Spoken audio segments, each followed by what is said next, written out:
ጭብጥ ያለው ውሉ ያለየለት ቃል የሰሙት ንጉስ ሚካኤልም የመጀመሪያውን ድላቸውን እንደጨበጡና እንደተዘናጉ ሰገሌ ሜዳ ላይ ሰፍረው ቆዩ።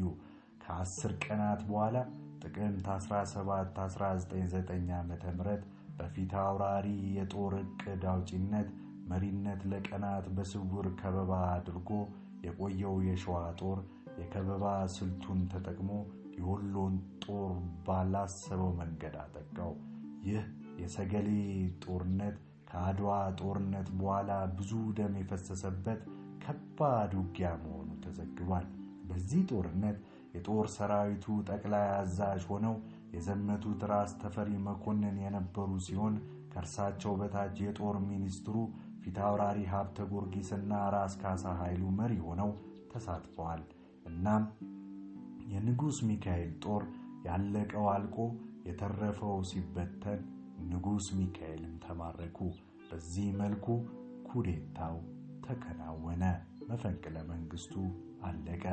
ልጅ ኢያሱ ከአባቱ ሽንፈት በኋላ ከነበረበት አፋር ተነስቶ በረሃውን አቋርጦ ወደ መቅደላ ሄዶ ጦር ሰብስቦ ውጊያ ቢጀምርም ድል ሳይቀናው ቀረ። በሀብተ ጊዮርጊስ መሪነት የዘመቱት የሸዋ መኳንን ወደ መቅደላ ሄደው ሊማርኩት ቢሉም አልቻሉም። በዚህ ጊዜ ነበር መቅደላ አፋፉ ላይ ያስካካል ፈረሱ የዘጠኝ ንጉስ ልጅ እስረኛ ነው እሱ እንኳን ሴቶችና ወንዶቹ ቢነክሱ አልጋውን አይለቅም አባ ጤና ኢያሱ የተባለለት። ከዚያ ሽንፈት በኋላ እንደገና ተመልሶ ወደ አፋር አቀና። ጥቂት ጊዜ አሳልፎ በረሃውን መልመድ ሲያቅተው በረሃውን ቆርጦ ወደ ምዕራብ ትግራይ በማቅናት በጋብቻ ወደሚዛመዱት ወደ ራስ ስዩም ግዛት ሄደ። ምንም እርዳታ እንደማያገኝ ሲረዳ ወደ ምስራቅ ትግራይ ዘልቆ ራስ ጉግሳ አርያ ዘንድ ቢሄድም ለውጥ የለም። ይህን ያዩ የሙስሊም ባላባቶች ወደኛ ሀገር ወደ ቆላው ግባና እንደብቀሃለን፣ ሚስትም እንድርሃለን፣ በሰላም ትኖራለህ፣ ባይመችም ወደ ኤርትራ ይዘንህ እንጠፋለን ብለው ሲልኩበት ከሀገሬ አልወጣም፣ ሚስትም አለችኝ፣ መስለምም አልፈልግም ብሎ እዚያው ትግራይ ውስጥ ግብጽያ ገዳም ገብቶ ተደበቀ። ራስ ጉግሳም መዘዙን ስለፈሩ በ1913 ዓ.ም ገዳሙን አስከብበው ያዙት። በዚህ ጊዜ የልጅ ኢያሱን እህት ያገቡት ራስ ስዩም ራስ ጉግሳን ወቅተው ኢያሱን ሊነጥቁ ይችላሉ ተብሎ ስለተሰጋ ራስ ተፈሪ ፊታውራሪ ሀብተ ጊዮርጊስንና የጎጃሙን ራስ ኃይሉ ተክለ ሃይማኖት ወደ ትግራይ ለመዝመት ጉዞ ጀምረው ወሎ እንደደረሱ የተፈራው ሳይሆን ቀርቶ ራስ ጉግሳ የኢያሱን እጅ ይዘው ደሴ ወስደው ለራስ ተፈሪ ያስረከቡ። በመጨረሻ ወደ ሸዋ ተይዞ መጣና በሰላሌ ከተማ በራስ ካሳ ኃይሉ ስር ግዞት ወረደ፣ ታሰረ። ሰላሌ በነበረበት ጊዜ በራስ ኃይሉ ተክለ ሃይማኖት አቀነባባሪነት በአውሮፕላን የማስመለጡና ወደ ኤርትራ የመሄዱ ሙከራ ከሸፈ። በ1925 ዓ.ም ከሰላሌው እስር ቤት አምልጦ ወደ ጎጃም ሲሸሽም ተያዘና ወደ ሐረር ተወስዶ በጋራ ሙለታ አውራጃ በግራዋ ከተማ እስራ አምባ በግዞት እስከ 1927 ዓ.ም ቆየ። በዚያ ጊዜ ኢጣሊያ የወልወል ግጭትን በፈጠረች ጊዜ ከኛ ጋር ወግነ ወደ መንግስት ብትመለስስ የሚል መልእክት ቢደርሰውም ከጠላት ጋር አልተባበርም በሚል እምቢ እንዳለ ይነገራል። ወዲያውም በ1927 እስከ 28 ዓመተ ምህረት ልጅ ኢያሱ ልጅ እንደተባለ ዞዱንም ሳይጭናት አለፈ፣ ተገደለ የሚሉም አሉ። የልጅ ኢያሱን አሟሟት በሚመለከት 3 አይነት አባባሎች እንዳሉ የሚነግሩን ጸሐፊ ጥላውን ብርሃነ ሥላሴ አንደኛው እንደ ልጅ ኢያሱ መስፍን ኢያሱ አገላለጽ ጃንሆይ በ1928 ዓመተ ምህረት ወደ ማይጮ ሊዘምቱ ሲሉ ያስመጡትና እኛ ያስመጣነው ስለማይጮ ጦርነት እንዲያማክሩን ነው ሲሉት አንተ ያስመጣ ኃይል ልትገድለኝ ነው፣ ቀኑ ይረዝማል እንጂ አንተ ትገደላለህ ብሎ መለሰና ወደ ማይጮ ሊሄዱ 3 ቀናት ሲቀራቸው ተገደለ ብለዋል። ሁለተኛው አባባል ማይጮው ሊዘምት ሲል አባ ሐና ራስ አደፍርሰውና ደጃች መኮንን እንዳልካቸው ቀደም ብለው በመኪና ሄደው ልክ ግራዋ ሲደርሱ ልጅ ኢያሱ ተጠርቶ ሲወጣ እንደሚገድሉት አውቆ አብሮት የታሰረው አባ ሻንቆ መሳሪያ ነጥቆ ሊታኮስ ሲሞክር ተገደለ። አስከትሎም ልጅ ኢያሱ ተገደለና ሁለቱም እዚያው ተቀበሩ የሚል ነው። ሶስተኛው ገለጻ ደግሞ አቶ ተክለ ጻዲቅ መኩሪያ በአጼ ቴዎድሮስ እስከ ቀዳማዊ ኃይለ ሥላሴ በሚለው መጽሐፍ የገለጹት ሲሆን መጋቢት 7 1927 ዓ.ም ልጅ ኢያሱ መሞታቸው በቤተ መንግሥት ተነግሮ ሐዘን ተቀምጠው ነበር ብለው አትተዋል። ጸሐፊው ይህን ሁኔታ የሚያጠናክር ከአንድ ታሪኩን በደንብ አውቃለሁ ከሚል አዛውንት ሴት እንደሰማሁት በማለት ያሰፈሩትን ስናይ ልጅ ኢያሱ ከወልወል ግጭት በኋላ በ1927 ዓ.ም መሞቱ ተነግሮ ሸዋ ፀሐይ ኢያሱ ቤት ሐዘን ተቀምጠው እቴጌ ለቅሶ መድረሳቸውን አውቃለሁ ማለታቸውን ነው። ቀጥለውም የአሟሟቱን ሁኔታ ግን አላውቅም ብለዋል በማለት አዛውንቷን አባባል ተክለ ጻዲቅ መኩሪያ ከጠቀሱት ወቅት ጋር መገጣጠሙን ይገልጻሉ። የልጅ ኢያሱ አሟሟት ለሕዝቡ በይፋ ስላልተገለጸ ሐሜቱን ከእውነቱ መለየት ሳይቻል ቀርቷል።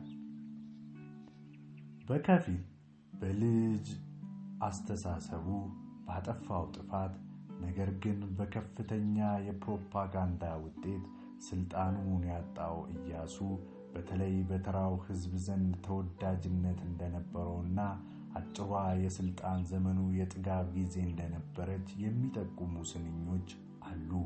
ኢያሱ በግዞት እያለ በንግሥት ዘውዲቱ ጊዜ የአንዳንድ ግዛቶች ችግር ተከስቶ ነበርና ወዴን ነው ያለኸው ኢያሱ አባ ጤና፣ ችጋር ሊገለን ነው እባክህ ቶሎና ተብሎ በኢያሱ ዳቦ ነው ትራሱ የሚለውም አብሮ ይጠቀሳል። ደጋፊዎቹ ባየነው አይነት ፍቅራቸውን ሲገልጹም በተቃራኒው ተቃዋሚዎቹ የኢያሱ መጥፎ ገጽታን የሚተነትኑ ግጥሞችን በጽሑፍ በቃልም ያሰራጩ ነበር። የገባር ልጅ እንኳን አባቱ ሲሞት የደረሰው እንደው ከ10 አንድ መሬት ተስካሩን ያወጣል እስከ 10 ዓመት ሳያበቃው ቀረ ለአንድ ቀን ፍታት ይግረማችሁ ብሎ በሞቱ ማግስት ጃን ሜዳ ወጣ ጉክስ ሊጫወት። የሚኒሊክ መንግሥት አምራ ተደላርላ ብታንገላታትም ብትላትም ችላ እስካሁን ጠበቀች ነፍስ ብታውቅ ብላ። አሁን ግን ሃይማኖት ብትለውጥ የሌላ ለዘውዲቱ ሄደች ዘውዲቱ ኮብልላ። ከሆነ አልጋ ወራሽ ተፈሪ ለኋላ ጠቅል እንላለን እንግዲህ ምን አላ። መቻል እጅግ መልካም የሚኒሊክ ሎሌ አልሰማም የማይል አለ ባለሟሌ። ቀለብ ደሞዝ ሰጥቶ ያደረገኝ ሎሌ ይህን የጻፍኩት እኔ ዘውዴ ኃይሌ ይላል ግጥሙ። እነዚህንና የመሳሰሉ ግጥሞች ከብዙ ተቃዋሚዎች እየተሰባሰቡ ለእያንዳንዱ ሰው እንዲደርሰው ይደረግ ነበር። ተባራሪ ጽሑፎች ለሕዝቡ የሚደርሱትም በየአደባባዩ በየገበያ ስፍራው እየተዘዋወሩ ጽሑፎችን እንዲያደርሱ በታዘዙ ተቀጣሪዎች ነበር። ኢያሱን ደግፈው ከተጻፉት በርካታ ግጥሞች ውስጥ አንዱ እንዲህ ይነበባል። መቀሌ ቢገባ መቀሌ ገብታችሁ፣ ጉራሌ አውሳ ቢገባ አውሳ ገብታችሁ፣ አትመለሱም ወይ አጣነው ብላችሁ፣ እንጀራ አትበሉም ወይ እሱን ካልያዛችሁ። ኢያሱ ምን ያድርግ አንድ ወጣት ልጅ ግዝት ያፈረሰው ተፈሪ ነው እንጂ ይዘው አሰቃዩት እንደ ድሃ ጥጃ። ዛሬስ ደስ አላቸው የነገውን እንጃ። በቅሎ ድንበር አይግጥ እሱን እያስደነግጥ ኢያሱ ሚካኤል ሲሰዋ ነው በርግጥ። በ2002 ዓመተ ምህረት ህዳር ወር ላይ 17ኛው የኢትዮጵያ ጥናትና ምርምር ዓለም አቀፍ ጉባኤ ስብሰባን ተከትሎ በደሴ ከተማ The Life and the Times of ልጅ ኢያሱ New Insights በሚል ርዕስ አንድ ዓለም አቀፍ ጉባኤ ተካሂዶ ነበር። በሁለቱም ጉባኤዎች የተካፈለ የአዲስ አበባ ዩኒቨርሲቲ መምህርና ተመራማሪ ባቀረበው አንድ ጽሑፍ ልጅ ኢያሱን ከስልጣኑ ያስወገደው መፈንቅለ መንግስት በሌላ ሀገራት ያልተለመደና ያልታወቀ አይነት ባህሪ ያለው ነበር። ይኸውም ግልበጣው ባረጀና ማህበራዊ ተግባሮችን በፈጠረ ስርዓት ላይ የተቃጣ ሆኖ አዲስ ለውጥን የሚሻ አማራጭ የፖለቲካ አቅጣጫን የሚከተል አልነበረም። ይልቁንም ግልበጣው ለውጥን ሲያቀነቅን በነበረው ልዑል ላይ ያረጀውና የላላዩ ክፍል ያሳረፈው ብኩን በትር ነበር በማለት ይገልጸዋል። ይህ ኮንፈረንስ የተካሄደው ደሴ ከተማ አይጠየፍ አዳራሽ ውስጥ ነበር። የአዳራሹ ስም አይጠየፍ የተባለው ደግሞ ለታችኛው ህብረተሰብ ልዩ ትኩረት ያደርግ የነበረውን የልጅ ኢያሱን አመለካከት አባቱ ንጉስ ሚካኤልም የተገብሩት ነበርና ትልቁን ትንሹን ደሃ ሀብታሙን ባለማዕረጉን ተራውን ሰው ሳይመርጡና ሳያበላልጡ ሁሉንም የህብረተሰብ ክፍል ሰብስበው ግብር ያበሉበት የነበረ ሰፊ አዳራሻቸው ስለሆነ ነው ዛሬ ድረስ አይጠየፍ እየተባለ የሚጠራው። ልጅ ኢያሱ አንድነትን ያጠናክራል ብሎ የተጓዘበትና በእጅጉ ያስነቀፈው አንዱ ተግባር በየጎሳው ሚስት እያገባ መውለዱ መሆኑን አይተናል። በዚህ አካሄድ በርካታ ልጆች አፍርቶ ነበር። እንዲያውም በዘመኑ ብዙ ሴቶች ሲያረግዙ ያረገዝኩት ከኢያሱ ነው እያሉ ያወሩ ነበር። ስለዚህም የኢያሱን ትክክለኛ ልጆች ለመለየት አስቸግሮ ነበር።